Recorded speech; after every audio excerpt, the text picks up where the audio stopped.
Hello guys, welcome to my channel, and today we are going to talk about Android 12 beta. And let's get started. So here you can see, first of all, I have my Android 12 emulator ready, and these are the new wallpapers that we got. So we have a couple of cool wallpapers like the new horizons. So let's try it out. And oh, okay, so keep stopping, so I'll say okay, stopping is okay. Let's wait for that, and till the time it loads, let's take a look at what's new in beta 1.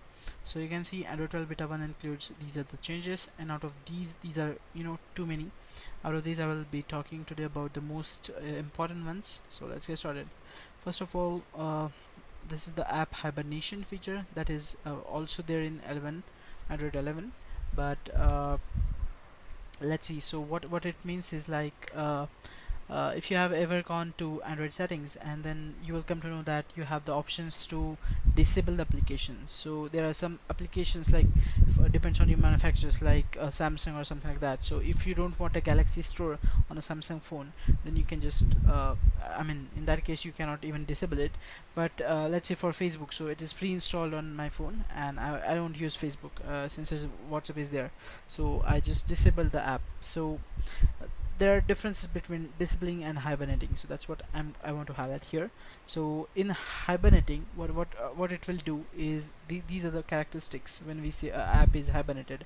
So in case of disable, I believe the app data is also gets cleared. Okay, so if you have logged in into the app and then you just haven't used it for months, so this specifically says that if your app targets under 12 and the user doesn't interact with your app for a few months, this should be precise, but let's say few months will be like more than 1 month, then this will, app, the Google or the system will consider it as a, you know keeps in a hibernation, so keeps the app in hibernation, so that it will get these characteristics. So first of all, our app's cache storage will be clean, and then app can't run the jobs, and also, even though the including high priority messages, will not be getting any notifications from the app. So there will be like dozens of apps which we don't use on a daily basis, and they just keep running the code that is, the specific app code that gets run, that gets executed on a daily basis in our phone. And if you're not using it for a few months, then it just really doesn't make any sense to keep it running, because probably we never use it again. And today, since we have, like bigger chips and bigger memories and faster processors, we may not even clean it up or, uninstall it, so we'll just keep it there. So in that case, this is a really good feature. So the system will put up our app in hibernation. So if I just go over here,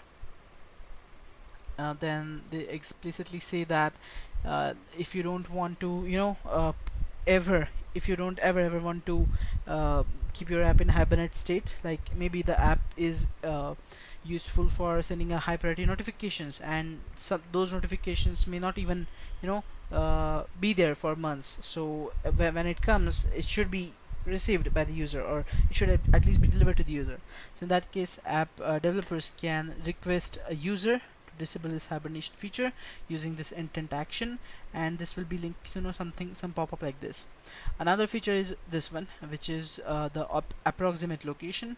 So earlier, if you see, this is the new user interface that we get in, in the latest Android phones, saying no, sorry, not this one, this one actually. So in normal Android phone that we are using today, we get something like this, that allow my app to access the location of this device. Let me just try to zoom it a little bit down, little bit. Okay, this is perfect. So you can see this is the first version, the left side. So it is requesting for location permission. This my app is an application which is requesting for location permission, and then we get this nicely little pop-up here saying, I want to allow the location while I'm using the app, or just this time, this time I'm using the app, or I don't want to use it, I just want to deny it. But most of the apps, if you deny the location permissions, and if they require really it, their service is strictly based on locations, they will not allow to open. So you will end up clicking on only this time or while using the app.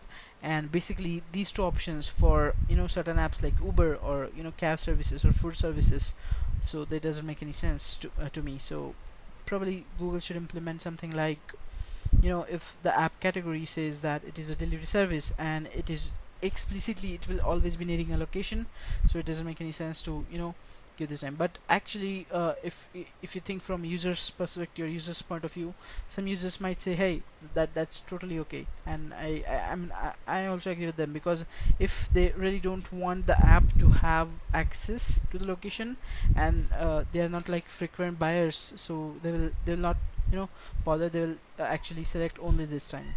Okay, so that's the thing. Another thing is that after the Android 12 update, you will be getting this approximate location thing. So what it means, like, certain apps require exact precise locations, but certain apps, they do need locations, but maybe not precise. So you don't have to be exact location that you give to your cab driver or delivery partner. So this is another feature, so they will be like locating your area rather than actually locating your uh, exact precise location, like your building or something like that. So this is a nice feature, I believe. And another good privacy respecting thing from Google. There are a couple of other features as well, so I'm just gonna go ahead one by one. So there is this like okay, let's go one by one. So um, audio focus is there. So like if your app is consuming an audio, and you can see over here, so starting with Android 12, let's say there are two apps requesting audio. So you're currently watching your YouTube video like this one, and then you are switching to another app due to the call or anything like that. Then in that case, the background app, which earlier YouTube has a focus, it will get fade out. Okay, and you can see it over here that another app has the focus is playing, the framework fades out the playing app. And another thing is like this. So audio focus improvements, if I just go there,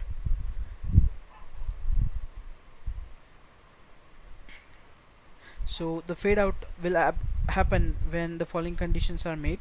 So not be playing audio with content type this, so content type speech. So like you're not actually talking to Google Assistant, or you're not talking to actually someone, you're not actually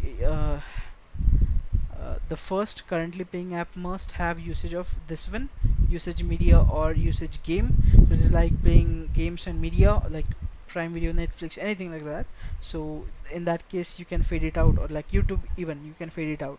But something like content type speech, so it might be uh, not be playing audio with content type this. So your app is not actually a voice detection thing like Google, okay Google, or things like that. Successfully request audio focus with audio manager dot autofocus gain. So if the app requests audio focus, then only. The second app requests audio focus without this. Okay, the audio system, this is the important thing. The audio system fades out in the out the first app. At the end of that fade out, the system notifies the first app to focus loss. It players remains muted. Its players remains muted until the app requests audio focus again. So this is really nice. Sometimes some bad implementations in the apps, they keep bothering you when you get a really important call, and then you have to manually say, hold on, I'll just have to mute something. So this, you'll not be doing that anymore. And existing audio focus behaviors, you should also be aware of these things. So there is automatic ducking already from Android 8. So yeah, you can read it out. So this is another nice set of permission. Another thing is like Bluetooth permissions. So earlier, whenever you have to pair your device, then the app also needs to have a location related permission. So Android 12 introduces these two things, these two permissions, like for scanning and connect. And these permissions make it easier to apps that target 12 interact with Bluetooth devices, especially for the apps that don't require device locations. Okay, so for scanning, like scanning nearby devices, you don't have to have location. You can just request for scan permission, and then it will just probably Google will remove the location related data from them, or they don't have any maybe. Okay, so that's about that. And other features are just okay. Like this is the algorithm. There is like which one? Uh, I think I missed. Yeah, this one, bouncy castle algorithm.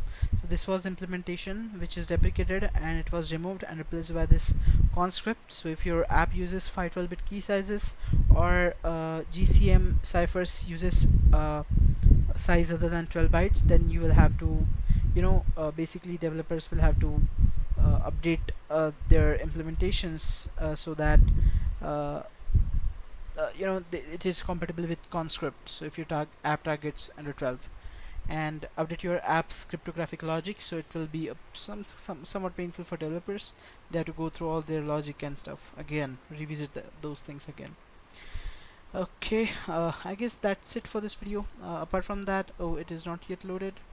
I'll just do set wallpaper, or I'll just go back, whatever the wallpaper it is, I'm fine with it. And if I just go to settings here, then there's nothing new as such that I found in terms of UI. Now they do know that there is this material U thing, which you can see the videos over here. So this is really rock solid implementation of a stable and a single UI experience, user experience, uh, and it gives you most of it. So you can do most of the things with your Android phone, having a good looking UI and stuff like that, because user experience does matters a lot. And we use like every hour probably these devices today, these days.